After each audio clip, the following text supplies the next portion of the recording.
Bismillahirrahmanirrahim. Assalamualaikum warahmatullahi wabarakatuh. Alhamdulillahi rabbil alamin. Wassalatu wassalamu ala ashrafil anbiya'i wal mursalin.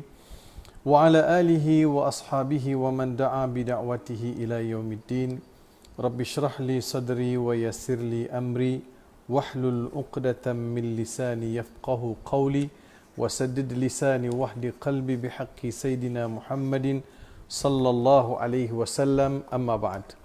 Rabbi shrah li sadri wa yassir li amri wahlul 'uqdatam min lisani yafqahu qawli wasaddid lisani wahdi qalbi bihaqqi Sayyidina Muhammadin sallallahu alaihi wasallam. Amma ba'd. Terima kasih kepada sahabat-sahabat yang setia bersama saya dalam kuliah santai Ihya Ramadan. Hari ini kita telah memilih satu surah untuk kita sama-sama tadarus, tadabbur, tafakkur, ta'amul. Ada kawan kata, Ustaz kenapa 4T? Tambahlah satu lagi. Tak apa, kita buat 4 ni dulu. Kita cuba yang 4 dulu. Apa dia?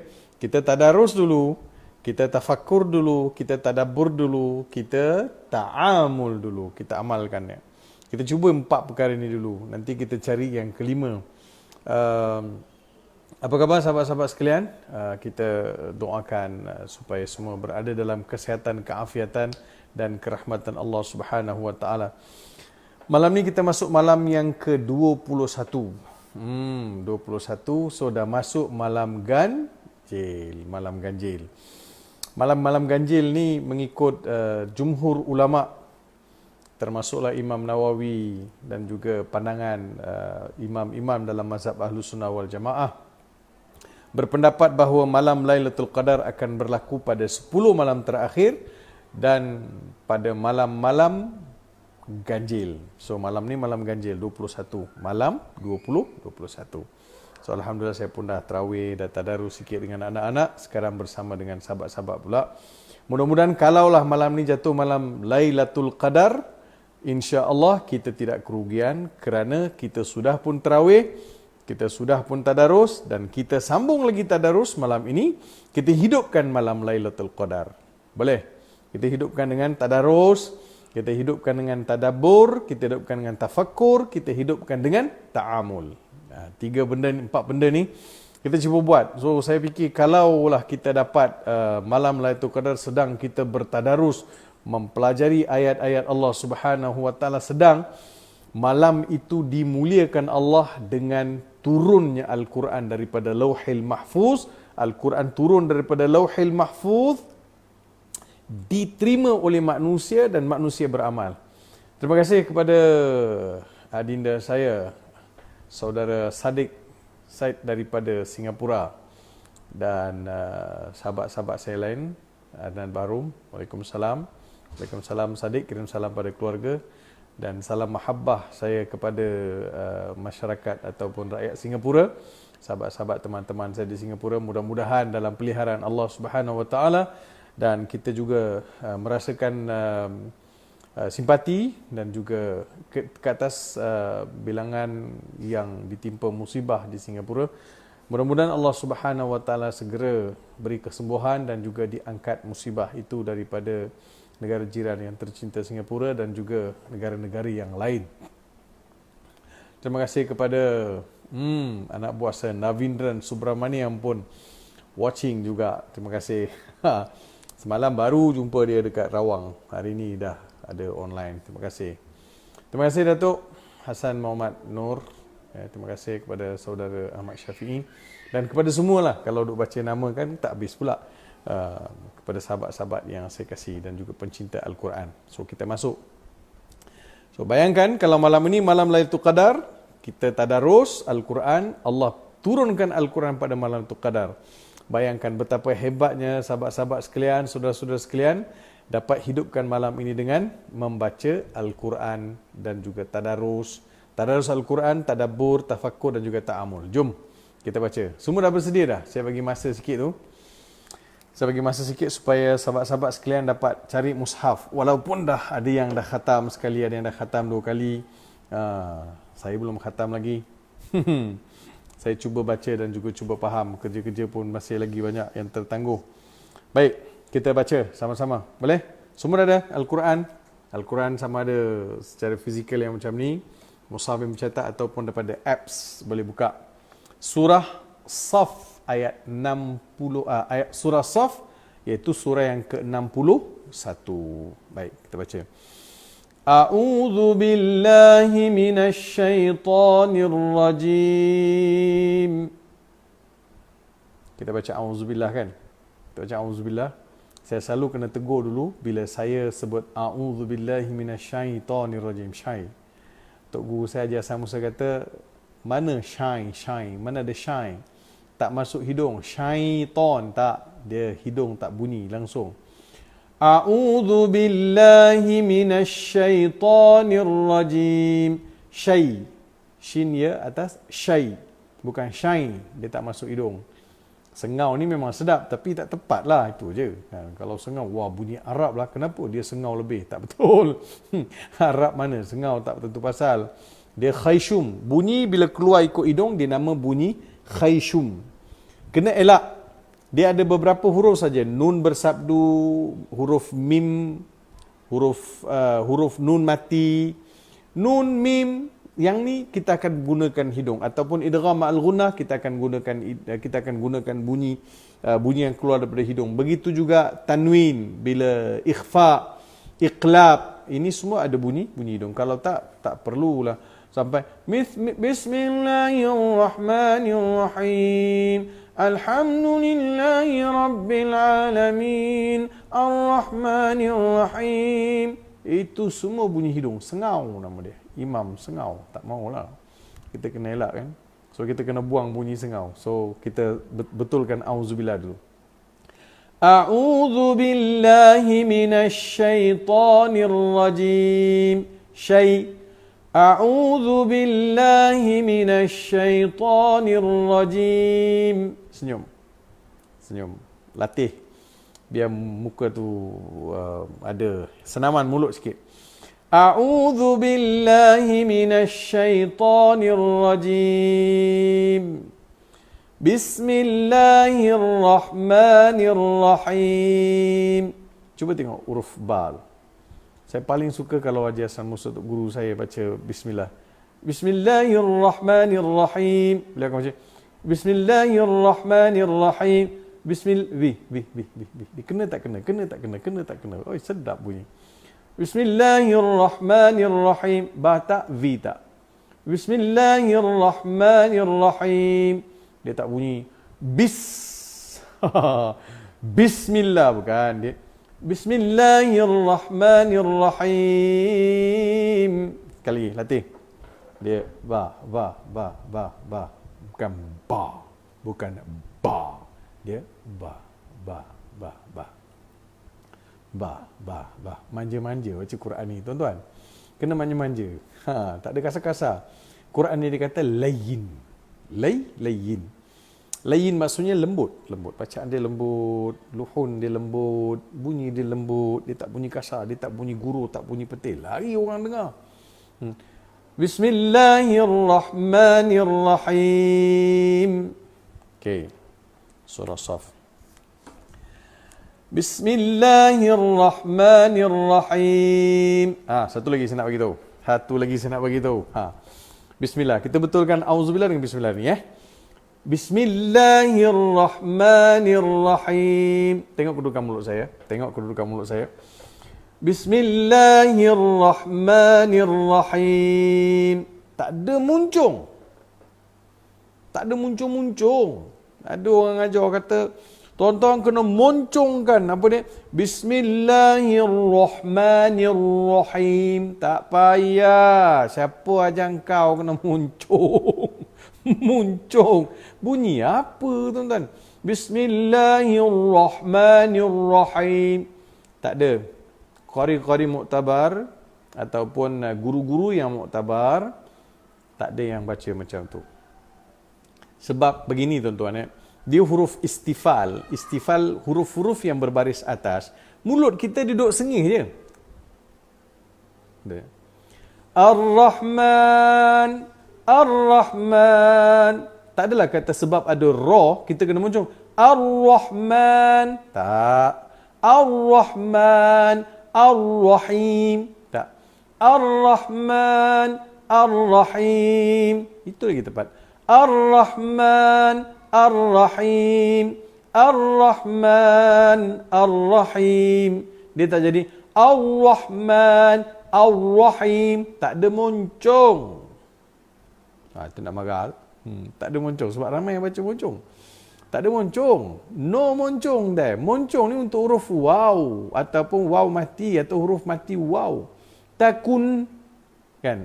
Ataupun ulu. Kan. Iyaka na'budu.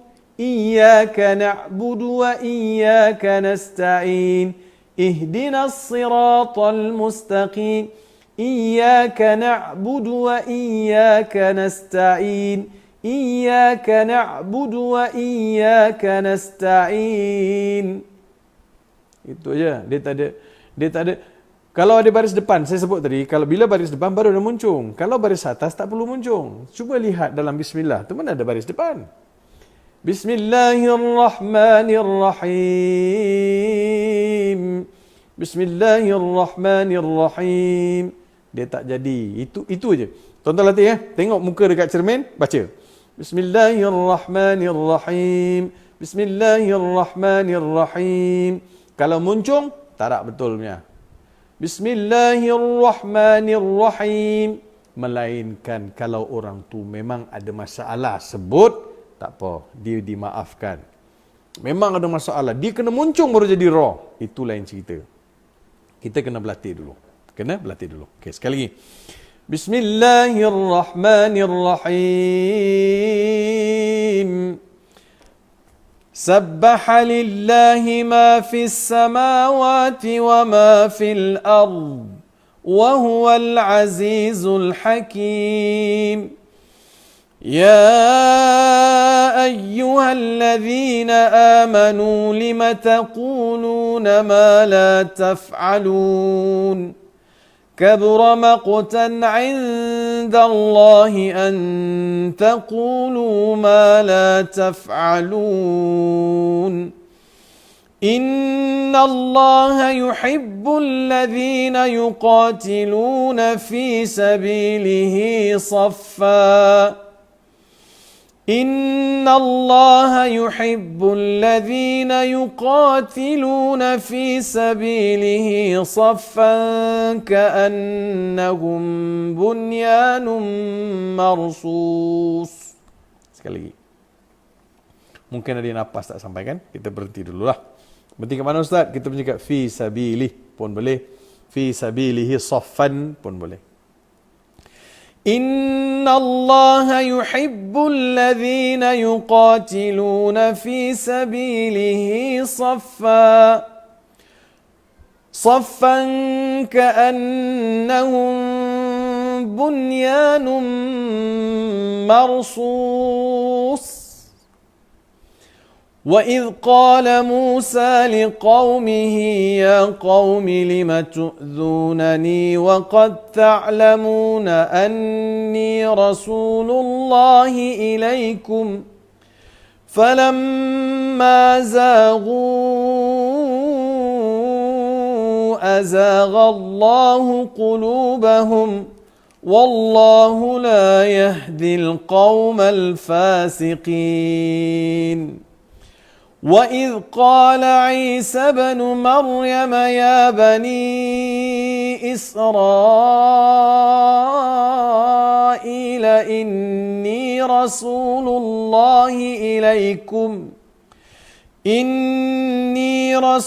الله إليكم مصدقا لما بين يدي من التوراة ومبشرا برسول يأتي من بعد اسمه أحمد فلما جاءهم بالبينات قالوا هذا سحر مبين وَمَنْ أَظْلَمُ مِمَّنِ افْتَرَى عَلَى اللَّهِ الْكَذِبَ وَهُوَ يُدْعَى إِلَى الْإِسْلَامِ وَاللَّهُ لَا يَهْدِي الْقَوْمَ الظَّالِمِينَ يريدون ليطفئوا نور الله بأفواههم والله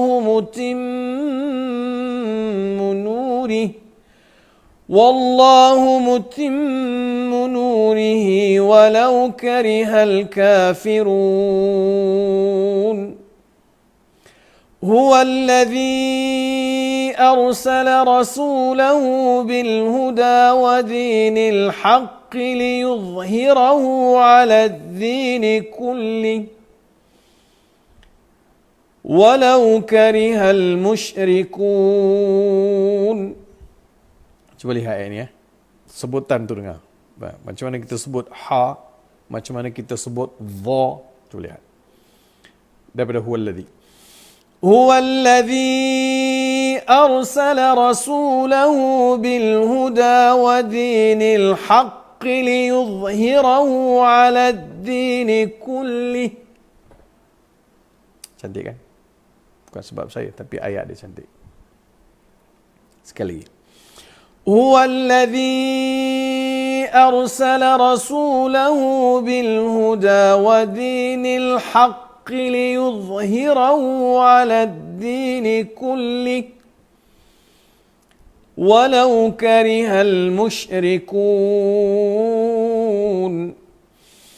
يا أيها الذين آمنوا هل أدلكم على تجارة تنجيكم من عذاب أليم تؤمنون بالله ورسوله وتجاهدون في سبيل الله بأموالكم وأنفسكم ذلكم خير لكم إن كنتم تعلمون يغفر لكم ذنوبكم ويدخلكم جنات تجري من تحتها الأنهار ومساكن طيبة في جنات عدن ذلك الفوز العظيم. Sikit. Tengok. Apa ayat dia? Yaghfir lakum dhunubakum wa yudkhilkum jannatin tajri min tahtihal anhar. Diberi keampunan terhadap dosa-dosa kamu dan dimasukkan selepas diberi keampunan dimasukkan ke dalam syurga, mengalir di bawahnya sungai-sungai. Ada satu perkara yang saya nak ajak sahabat-sahabat sekalian supaya faham waqaf ibtida'. Salah satu perkara ialah waqaf ibtida'. Ulama bincang apa yang dimaksudkan dengan waqaf ibtida', sehingga ada yang mentafsirkan ayat warattilil qur'ana tartila dalam surah Muzammil. Ayat itu ditafsirkan bahawa tartil yang dimaksudkan oleh ayat itu ialah bila si pembaca itu mahir atau tahu, mengerti dia di mana dia boleh berhenti dan di mana dia boleh memulakan bacaan. Maafkan saya. Di mana dia nak berhenti, di mana dia nak mula baca. Jadi yang berhenti itu dipanggil waqaf, dimulakan balik bacaan dipanggil ibtida'. So, kemahiran seseorang itu adalah terletak sejauh mana dia faham ayat yang dia baca dan dia berhenti tempat yang sejahtera, yang tak rosakkan makna, dan dimulakan juga daripada tempat ayat yang tidak merosakkan makna. Terima kasih. Assalamualaikum Ustaz. Saya baru masuk. Alhamdulillah. Thank you. Terima kasih sahabat-sahabat dari Singapura. Ada juga sahabat-sahabat daripada Indonesia yang merhatikan. Sahabat daripada Mauritius pun ada yang ikuti kuliah kita ni. Alhamdulillah, seantara dunia. Ulang balik. Apa yang saya nak sampaikan adalah ditegah sama sekali berhenti pada kalimat tajri.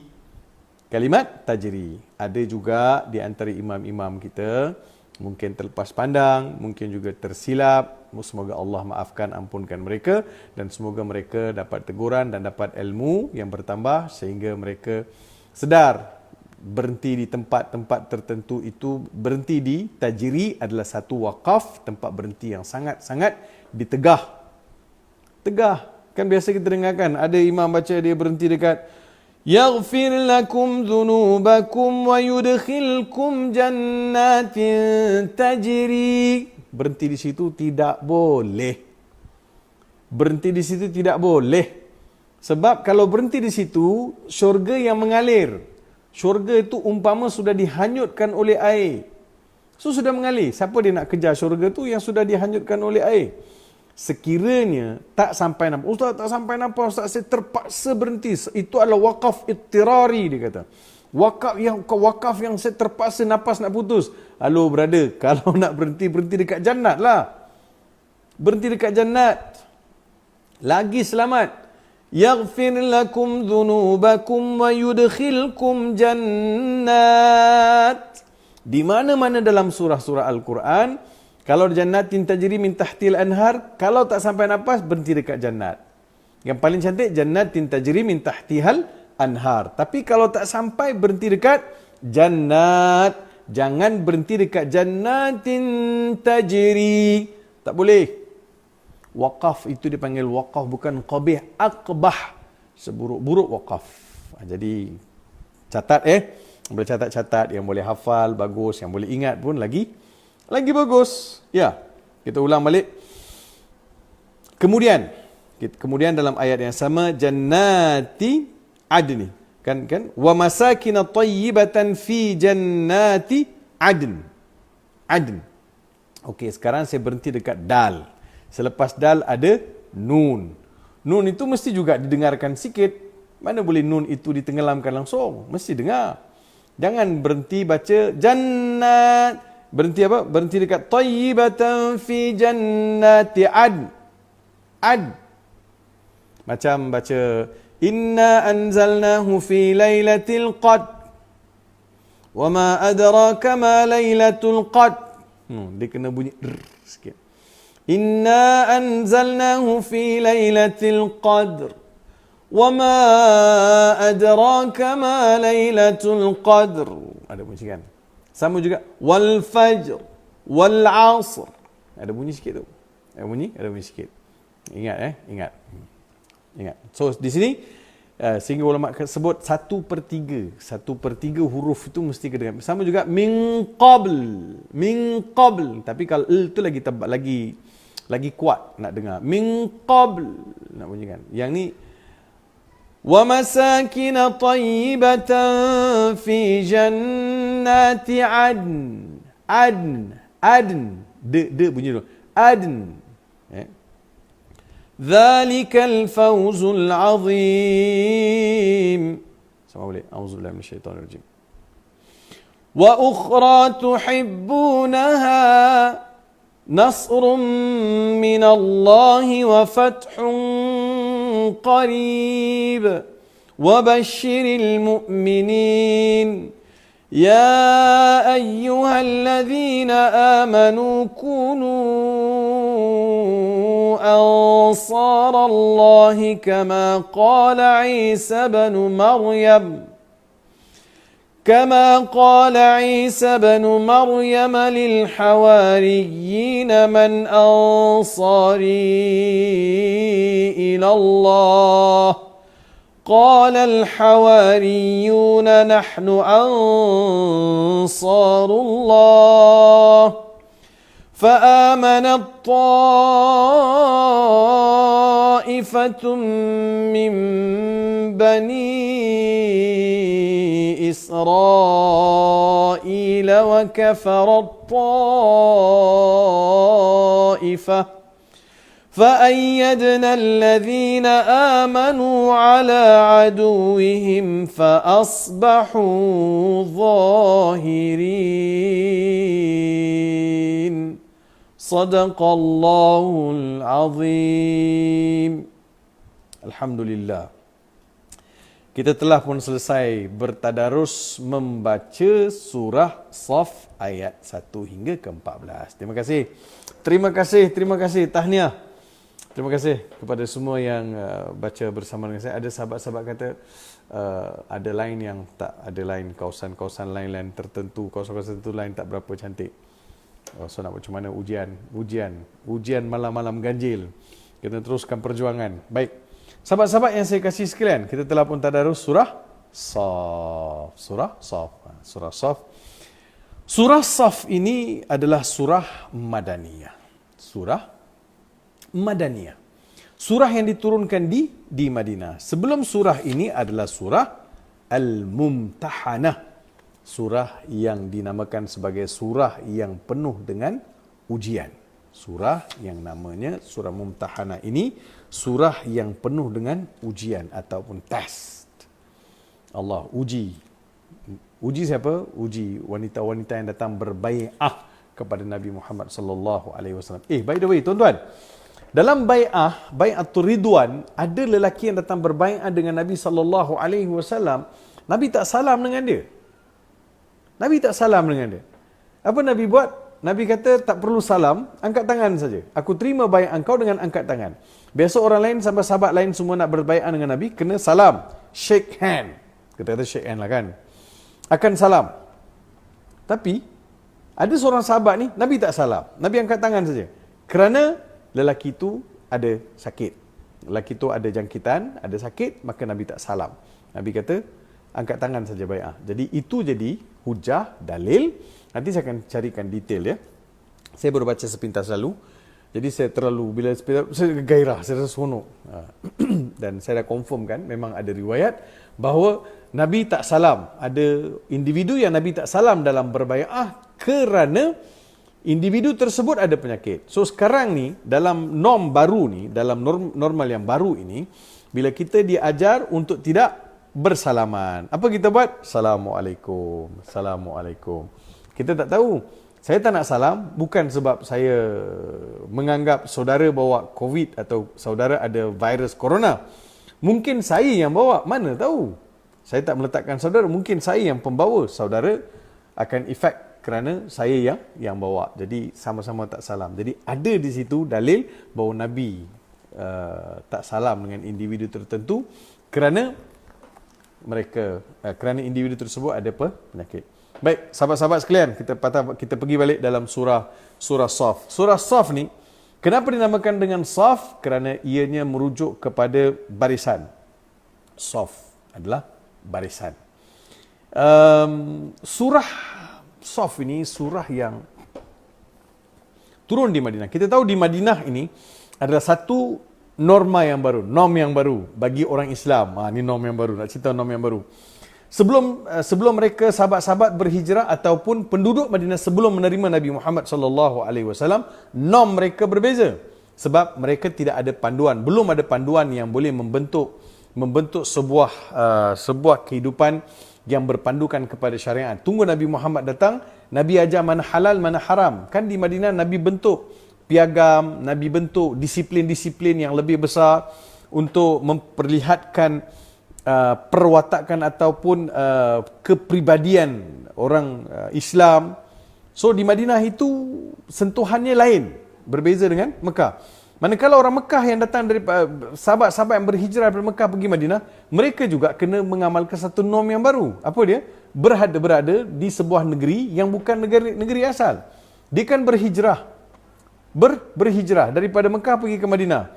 Madinah itu bukan tempat asal mereka, dan orang Ansar bukannya ada pertalian bukan ada pertalian kekeluargaan, bukannya kerabat mereka.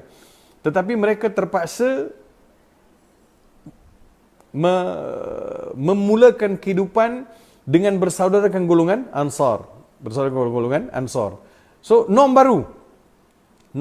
Tetapi, bila Islam datang, dia telah mencernakan dan menghadamkan kepribadian, kehidupan orang Islam ni tanpa membezakan di antara batasan geografi, batasan warna kulit, batasan bangsa. Allah Ta'ala sebutkan, wa kuntum ala syafa hufrati minan nari fa anqadhakum minha. kalian ni, wahai Aus dan Khazraj, iaitu penduduk Madinah, ada kumpulan Aus, ada kumpulan Khazraj yang beratus tahun bertelagah, bergaduh. Ujungnya cucu cicit ni tak tahu apa punca nenek moyang dia dulu bergaduh. Yang tahu gaduh je. Apa sebab kau bergaduh? Tak tahu nenek moyang kami dulu bergaduh.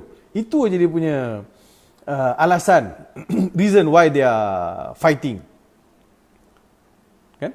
So datang Nabi Muhammad SAW, saudarakan Ansar dan saudarakan Aus dan Khazraj. Apa yang menyaudarakan mereka? Adakah wang ringgit, harta benda, perkahwinan? Apa yang mensaudarakan mereka? Islam. Islam yang mensaudarakan mereka. Fa asbahtum bi ni'matihi ikhwana. Lalu kamu telah bersaudara kerana dengan nikmatnya. Nikmat apa? Nikmat Islam. Islam datang telah mempersaudarakan kalian. Yang itu yang paling penting. So Madinah adalah bumi yang baru, norma yang baru, yang menggabungkan kekuatan di antara Ansar dan Muhajirin, sekaligus melahirkan watak-watak yang luar biasa dan mempersiapkan mereka untuk suatu destinasi yang lebih jauh dan lebih mencabar. Ya. Jadi Allah Ta'ala bagi mereka saf. Mengajar mereka erti saf. Allah mulakan ayat ini dengan saf. Maksudnya, biarpun kamu daripada Mekah, yang ni daripada Madinah, yang tu daripada Rom, yang ni daripada Parsi, yang tu daripada Ethiopia, tapi bila kamu datang, kamu hendaklah hidup dalam satu norm. Tuan-tuan. Okey. Saf. Kita tahu saf kan? Okey, kita tengok saf solat kita. Saf solat. Stau. Imam kata stau. Stau maksudnya betulkan saf, luruskan stau. Sawu sufufakum, luruskan, pastikan luruskan saf tu. Wa'tadilu. Suddul khalal, betulkan yang cacat-cacat, yang tak betul, tak seimbang. Woi, serius ya? Saf ni serius sangat ke Ustaz? Asal beratur sudahlah. Tak boleh. Dia bukan semudah itu. Nabi SAW sebut, Allah Subhanahu Wa Taala tidak akan lihat kepada saf yang bengkang-bengkok. Kalau saf itu tak teratur, Allah tak lihat. Khusyuk macam mana pun Allah tak lihat dah. Iya. Innallaha la, apa hadis disebut di sahih? Allah tidak melihat kepada saf yang tidak lurus atau bengkak-bengkok. Come on lah tuan-tuan. Ya, sebab itu kita dalam masjid, kita biasa imam, dan ini adalah sunnah, Nabi pun sebut, sahabat-sahabat sebut. Maksud, kena beri arahan supaya saf itu dibetulkan. Cuma kita terbalik. Apa tu terbalik? Dia umpama apa tu? Dia umpama pegawai waran ini, nak cerita dekat lantai ataupun dekat padang kawat. Kan? Dia bila bagi arahan, berdiri lurus. Berdiri lurus. Masa dia sebut berdiri lurus tu, komander yang sebut tu, yang instruktor masa sebut berdiri lurus tu, dia tengok mana? Dia tengok ke arah barisan-barisan askar. Betul kan? Betul kan? Jadinya, bila imam-imam kita memberi pesan kepada makmum, stau tara sufufakum, betulkan saf, luruskan saf, jangan ada yang cacat solat, jangan ada yang cacat safnya, suddul khalal, farsaf al-awwal, maka penuhkan saf yang utama awal dulu. Masa sebut tu sepatutnya imam nak tengok, kena tengok mana? Sepatutnya imam pada ketika itu kena tengok mana? Kena tengok mihrab ke? Tengok dinding ke? Habis? Tengok mana?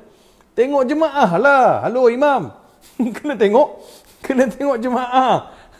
Barulah imam dapat tahu. Imam pusing tengok jemaah. Yang di kanan tu ada satu, boleh seorang lagi. Yang di kiri, okey dah. Saf kedua. Okey, kanak-kanak tu kalau boleh diletak di ujung. So dia kena instruct tu jemaah. Imam have to communicate ataupun instruct jemaah, sebab imam akan jadi ketua. Dia akan mengemudi satu bahtera 4 rakaat, 3 rakaat, maghrib ke asar ke. Masa dia tengok, dia kena Dalam kosong lagi, yang di luar masjid tu jemput masuk dalam kosong. Dia yang kena tengok. So masa imam tu tengok, imam akan jatuhlah pandangan imam kepada jemaah yang hadir, senyum, kemudian imam dapat tengok, ramai orang tua hari ni. Ramai orang tua, ingat nak baca surah Ar-Rahman. Tak jadilah. Sebab ramai yang tua, jadi baca surah Wadduha sudahlah. Nampak? Imam akan faham. So imam kena tengok, bukan sekadar betulkan saf, imam juga perlu memberi arahan. Kemudian imam kena tengok environment yang ada supaya imam tu boleh modify solat itu mengikut situasi semasa. Kan Nabi SAW pernah pesan, jangan panjangkan solat, barangkali di belakang kamu ada orang tua, mungkin ada wanita yang sedang mengandung, mungkin ada kanak-kanak kecil. Jadi semua ini perlu diraikan. Nak solat panjang-panjang seorang-seorang lah, mam. Seorang-seorang imam solat kan, bangun, bengkak-bengkak. Malam-malam imam solat panjang-panjang, tak apa. Kalau nak berjemaah solat ramai-ramai, nak panjang pun tak apa. Asalkan imam faham, tengok, okey, wah ini semua orang muda-muda ni, nampak bertenaga, berkedrat semua ni. Wah, malam ni kita baca panjang sikit special lah, mam. Jadi imam faham. InsyaAllah tuan-tuan, malam ni kita panjang sikit solat. Imam kena bagi tahu macam tu. Dan kalau ada imam buat macam tu, memang hebat lah, mam. Memang saya salute spring. So maksudnya imam kena ambil tahu jemaah yang ada di belakang. So dia kena tahu siapa penumpang-penumpang yang ikut dengan dia, supaya dia boleh modify ikut kemampuan. Jadi betul Cik Nan, Masjid Bandar Seri Utara jemaah dia semua muda-muda, no problem. Ini kalau masjid-masjid tempat lain. Dan ada kalanya juga kita kena raikan, ya, kena raikan. Itu yang pertama. Yang keduanya yang saya nak sebut ialah apa kaitan soft solat dengan soft dalam ayat ni. Dia tak jauh beza. Kesatuan soft itu adalah gambaran kepada kesatuan hati. Kesatuan hati. Dia bukan nak betulkan soft semata-mata, tapi dia nak membetulkan hati. Macam mana orang Islam di masjid boleh unite? Boleh bersatu. Kadang-kadang kita solat sama-sama, kita pergi ramai-ramai ke masjid, tapi masih ada lagi yang hatinya tidak mesra antara satu sama lain. Surah Al-Hashr, Allah Ta'ala sebut, وَتَحْسَبُهُمْ جَمِيعًا وَقُلُوبُهُمْ شَتَّى. Hei Muhammad, kalau kau lihat mereka ni macam sama semuanya, tapi pada hakikatnya hati mereka berpisah antara satu sama lain. Siapa tahu tuan-tuan, kita nampak duduk ramai-ramai, tapi dalam masa sama hati kita berpecah. Kita tak mahu. Masjid adalah tempat untuk menyatukan hati. Seperti mana soft itu dibetulkan, diluruskan, hati perut kita juga harus diluruskan. Tidak ada lain. Yang kita letakkan keutamaan adalah persaudaraan dalam Islam. Saya masa solat, saya tak tanya sebelah kau mazhab apa, betul tak? Betul kan? Dan masa solat, saya tak tanya sebelah saya, awak undi siapa? Saya tak tanya. Awak kampung mana? Katakan sebelah saya datang seorang Bangladesh. Ada saya jadi tak selesa? Tak boleh. Sebab dia orang Islam. Walaupun dia Bangladesh, walaupun dia kerja buruh di sini, tapi dia solat sebelah saya tak boleh nak membezakan dia dengan orang lain. Nampak kan? So saya mesti terima dia sebagai saudara saya. Kalau di Mekah saya boleh terima mana-mana punya orang. Kalau kat sini saya tak boleh terima. Takkan tak boleh terima, betul tak? So jangan ada terlintas. Kau datang Bangladesh, budak Bangladesh tengok ada kosong, pap dia dia masuk depan. Kita tengok, Allah, Bangla ni pula datang sebelah kita. Sebelah belakang sebelah dah lah datang cari rezeki kat sini, lepas tu sedih-sedih, sibuk-sibuk pula masuk. Tak baik. Tak baik buat macam tu.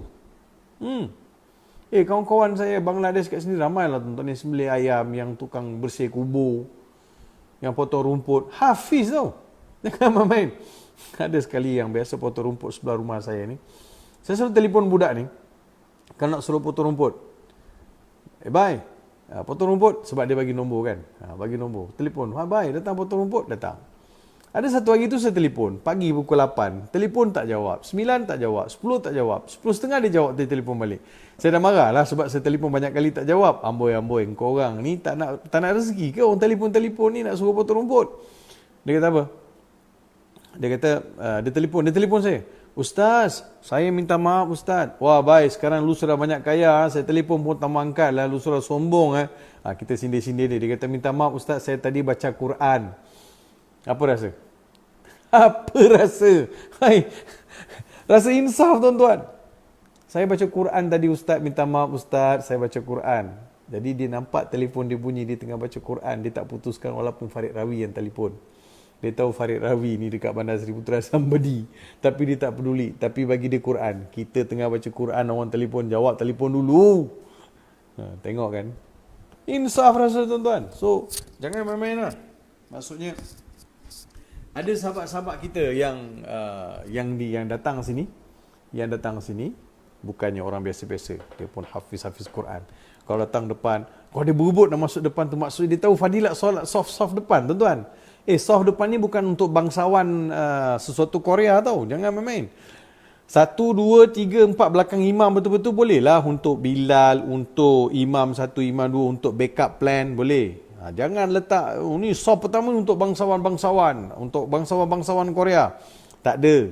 Siapa datang awal, dia ambil tempat. Itu aja. Tak ada cop-cop. Ini tempat saya biasa duduk. Siapa selalu duduk? Amboi. Mana ada main macam tu? Tak boleh. Dia dalam masjid tak boleh macam tu.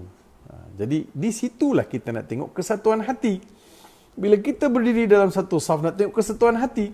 Bila sampai di Madinah, Nabi SAW dikurniakan satu surah namanya surah Saf untuk menyatukan hati mereka. Sebab kelak mereka perlu berdepan dengan pihak yang lebih berkuasa untuk mengancam. Kekuatan orang Islam, kejayaan orang Islam adalah bergantung sejauh mana hati mereka bersatu. Tuan-tuan, tolong faham. It's not of number. If you want to win, it's not about number. Kalau kita nak menang, kita nak berjaya, bukan nombor tuan-tuan, bukan nombor, bukan bilangan. It's all about the quality. Semua bergantung kepada quality. Saya sebut lagi tu kan. Peperangan Badar orang Islam ada 300 orang, kafir ada 1000.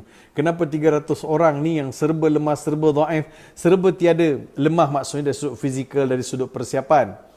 Itu lemah lah. Tapi mereka tu kuat dari sudut iman, dari sudut hubungan dengan Allah mereka kuat. Tentera bawa bahan, bawa peralatan untuk perang pun tak cukup. Tapi mereka menang. Kenapa mereka menang? Sebab qulubuhum marsus. Hati mereka ini utuh seperti bangunan yang tersergam indah, seperti batu-batu yang tersusun rapi. Marsus. Apa yang nak runtuhkan marsus ni tuan-tuan? Kalau bangunan bolehlah diruntuhkan, ini hati manusia bila bersatu. Tolonglah, tak boleh. Jangan, tak akan berjaya sebab hati mereka disatukan oleh Allah. Innallaha la yaku mughayyiran ni'matan an'amaha ala qaumin hatta yughayyiru ma bi anfusihim. Kenapa saya sebut ayat ni? Saya tak sebut, manusia harus ingat Allah tak ubah nikmat, satu nikmat Allah bagi. Kan? Lau anfaqta ma fil ardi jami'an ma allafta baina qulubihim walakinna Allah allafa bainahum. Ayat ni yang saya nak baca tadi, terkeluar ayat lain. Lau anfaqta ma fil ardi jami'an. Kalaulah Muhammad engkau belanjakan semua harta di atas permukaan bumi untuk satukan hati manusia ni, kau tak boleh buat. Berapa ramai awak boleh beli? Cakap dengan saya. Contohnya kan. Berapa ramai kita, cuba kita fikir tengok. Berapa ramai kita boleh beli hati manusia? Berapa ramai? Beli. Bayar pakai duit. Bagi harta. Bagi tanah seorang seekar. Beli. Lepas tu, apa penyudah dia? Muhammad, tak boleh lah. Kalau itu tujuannya, habis takat situ saja. Tapi Allah Ta'ala bagi tahu, Allah yang satukan hati mereka. Walakinnallaha allafa bainah qulubihim. Akan tetapi Allah yang menyatukan hati-hati mereka. Ya Allah, maha hebat engkau ya Allah. Ya, Allah maha hebat. Innallaha yahulu bainal mar'i wa qalbi. Allah yang genggam hati manusia ni. Don't play tuan-tuan. Sebab itu dia bermula soft ini, dia bukan isu, dia bukan satu perkara yang remeh. Dia bermula di masjid dan dia akan impak dia adalah kepada kehidupan keseluruhan sesebuah masyarakat. Itulah seharusnya lahir. Tengok masjid Nabi SAW. Ka'annahum bunyanun marsus. Sahabat-sahabat ini adalah umpama bangunan yang tersergam indah. Gagah mereka tuan-tuan. beri perumpamaan diberikan seperti bangunan yang tersergam gagah indah. No, bukan senang-senang boleh kita rosakkan. Jadi tuan-tuan yang saya kasih sekalian, wow, dah 11.25. Dah 5 minit lagi kita break. Bukan break kita jumpa malam-malam ganjil lah tuan-tuan. Saya pun nak cari juga kalau boleh kuliah saya ni biarlah malam ganjil. Kan, saya pun nak cari juga peluang mengajar kod malam ganjil ni dapat malam Lailatul Qadar kan. Tamak tuan-tuan, siapa yang tak tamak? Tamak pada kasih Allah, tamak pada keampunan Allah. Siapa yang tak tamak tuan-tuan? Kepada manusia ni habis tuan-tuan.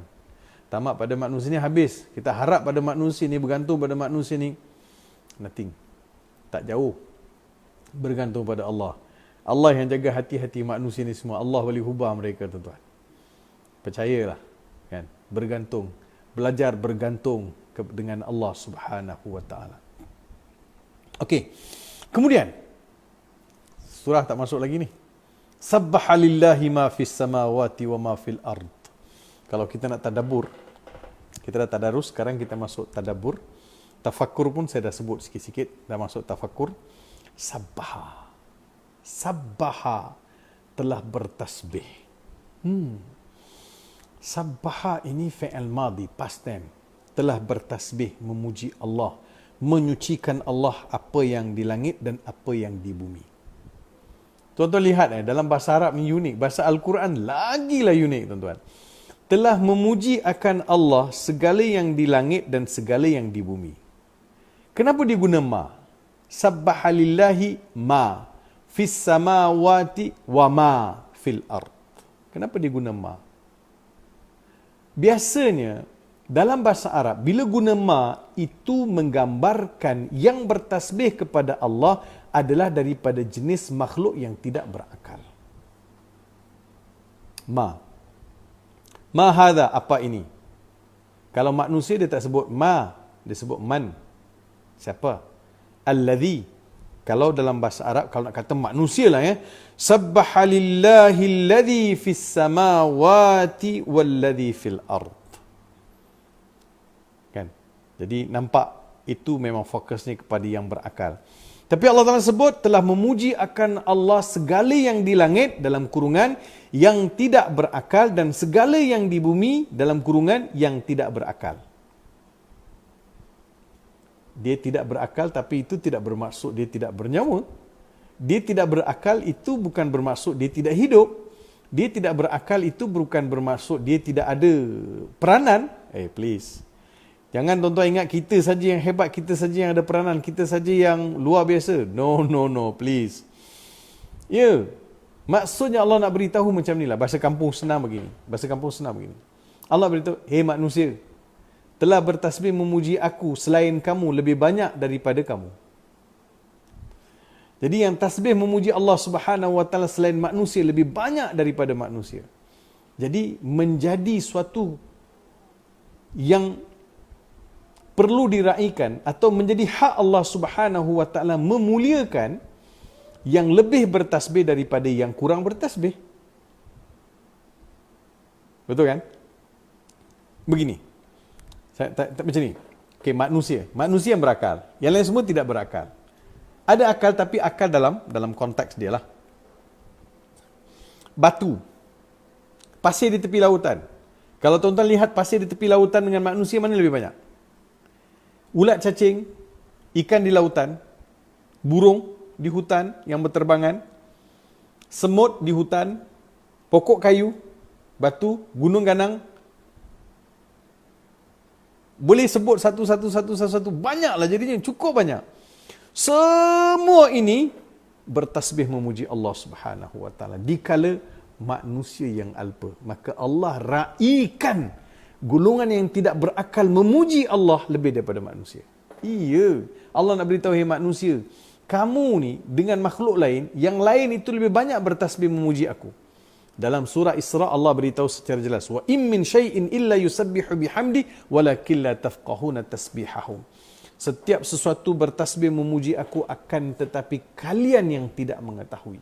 Kita yang tak tahu bahasa binatang makhluk ini. Kicauan burung itu kita dengar, wah sedapnya burung ni bernyanyi, kita kata. Tapi itu adalah tasbih. Anak yang menangis di malam hari, itu adalah tasbih. Kita dengar bunyi cengkirik dekat luar tu, cengkirik. Itu adalah tasbih. Semua makhluk bertasbih, manusia tak faham. Wasubhi idza tanaffas. Subuh pun digambarkan macam bernapas. Segala alam ini bertasbih. Itu belum kira malaikat. Malaikat, berapa ramai malaikat? Tak terbilang malaikat. Punyalah banyak. Manusia ada 6 bilion, tuan-tuan. 6 bilion. Mungkin 6.5, mungkin juga sudah mencecah 7. Ini dah kena corona, ramai pula meninggal. Drop balik bilangan. Macam mana? Boleh siapa-siapa sebutkan kepada kita bilangan malaikat yang bertasbih memuji Allah? Kan malaikat tanya, qalu ataj'alu fiha man yufsidu fiha wa nahnu nusabbihu bihamdika wa nuqaddisu lak. Kami sentiasa bertasbih memuji Engkau ya Allah, menyucikan Engkau ya Allah. La ya'sunallaha ma amarahum. Malaikat ini tidak pernah mengingkari perintah Allah. La ya'sunallaha ma amarahum wa yaf'aluna ma yu'marun. Sentiasa melakukan apa yang telah diperintahkan oleh Allah. Malaikat bertasbih memuji Allah Subhanahu wa taala. Jadi makhluk yang jarang-jarang nak bertasbih adalah yang bernama manusia. Termasuklah yang bercakap ni tuan-tuan. Tuan-tuan jangan lihat saya macam saya ni hebat. Tak, saya pun sama juga. Perlu diingatkan selalu. Kadang insaf. Kadang rasa ya Allah ya Rabbi ya Karim. Banyak benda yang kita tahu tapi masih lagi tak ada langkah-langkah yang perlu kita ambil untuk berubah. Betul lah makhluk lain semua bertasbih, kita yang malah bertasbih. Sebab itu Nabi SAW sebut dua kalimat yang ringan pada lisan, berat pada mizan dan sangat disukai oleh Allah. Berat pada mizan maksud berat pada timbangan. Apa dia? Subhanallahil azim, subhanallah wa bihamdi. Betul kan? Cubalah tuan-tuan, cuba kan. Sabbah lillahi ma fis samawati wa ma fil ard wa huwal azizul hakim. Dialah Tuhan yang maha mulia lagi maha bijaksana. Bijaksana Allah yang jadikan saudara, bijaksana Allah yang jadikan saya, bijaksana Allah yang jadikan seluruh semesta alam ini. Sangat bijaksana. Sangat indah ciptaan-ciptaan Allah Subhanahu wa taala, termasuklah hati-hati manusia. Baik, ayat pertama insya-Allah kita sambung pada hari esok. Saya ada urusan di luar. Saya akan sambung pada hari Jumaat. Try Jumaat boleh. Esok hari apa Jadi malam ganjil lah, senang cerita tuan-tuan. Malam ganjil kita continue balik tazkirah kita sampai hujung Ramadan. InsyaAllah sepanjang PKP ini saya akan cuba berkongsi sedikit sebanyak ilmu yang ada pada saya. Dengan demikian saya berharap Allah merestui dan meredai ilmu yang saya telah pelajari, dan perkongsian semoga ianya bermanfaat kepada saudara-saudari. Segala yang baik itu daripada Allah, segala yang kurang adalah kelemahan saya. Sesudahi dengan wabillahi taufiq wal hidayah. Wassalamualaikum warahmatullahi wabarakatuh. Bismillahirrahmanirrahim. Alhamdulillahirabbil alamin wassalatu wassalamu ala asyrafil anbiya'i wal mursalin wa ala alihi wa sahbihi ajmain. Allahumma rabbana atina min ladunka rahmatan wa hayyi lana min amrina rasyada. Allahumma inna nas'aluka ridhaka wal jannah wa na'udzu bika min sakhatika wan nar. اللهم إنك عفو كريم تحب العفو فاعف عنا وعن والدينا وعن جميع المسلمين والمسلمات والمؤمنين والمؤمنات الأحياء منهم الأموات إنك سميع قريب مجيب الدعوات ويا قاضي الحاجات. اللهم لا تدع لنا من مقامنا هذا ذنبا إلا غفرته ولا هما إلا فرجته ولا دينا إلا قضيته ولا مريضا إلا شفيته ولا ميتا إلا رحمته ولا مجاهدا إلا نصرته ولا حاجة من حوائج الدنيا والآخرة إلا قضيتها ويسرتها يا أرحم الراحمين. Ya Allah, Tuhan kami, pada malam ganjil, malam Ramadan ini, ya Allah, kami menadah kedua tangan kami ke hadrat memohon limpah kurnia dan keampunan daripada-Mu, ya Allah. Kau temukanlah kami dengan malam Lailatul Qadar. Kau berilah kami kesempatan untuk menghidupkan malamnya, bertadarus maupun berqiyam pada malam tersebut, ya Allah. Ya Allah, ya Tuhan kami menadah kedua tangan mohon limpah kurnia daripada-Mu. Kau berilah kesembuhan kepada sahabat-sahabat kami, kepada kaum muslimin, dan juga kepada siapa-siapa saja, ya Allah, yang ditimpa COVID-19, ya Allah, coronavirus. Begitu juga ya Allah, angkatlah segera penyakit ini daripada permukaan bumi ini ya Allah. Kau sejahterakanlah kembali alam ini ya Allah. Kami rindukan masjid, kami rindukan sahabat-sahabat kami ya Allah. Kami rindukan anak-anak murid kami ya Allah. Ya Rahman ya Rahim ya Mujib as-Sa'ilin. Kau belas ihsanlah kepada orang-orang tua yang sudah kian membongkok, kepada anak-anak yang masih menyusu, kepada binatang berkaki empat yang mencari rumput untuk dimakan, dan begitu juga dengan tumbuh-tumbuhan yang sedang melata ya Allah. Kerana mereka ya Allah, kami memohon apalah kiranya kau angkat segera penyakit coronavirus daripada permukaan bumi ini. Ya Ar-Rahman Ya Rahim Ya Mujib as-Sa'ilin la ilaha illa anta subhanaka inna kunna minadh zalimin. Wa sallallahu ala sayidina Muhammad wa ala alihi wa sahbihi barak wa sallam. Subhana rabbika rabbil izzati amma yasifun wa salamun ala al-mursalin walhamdulillahi rabbil alamin. Sehingga bertemu kembali. Saya sudahi dengan wabillahi taufiq wal hidayah. Wassalamualaikum warahmatullahi wabarakatuh.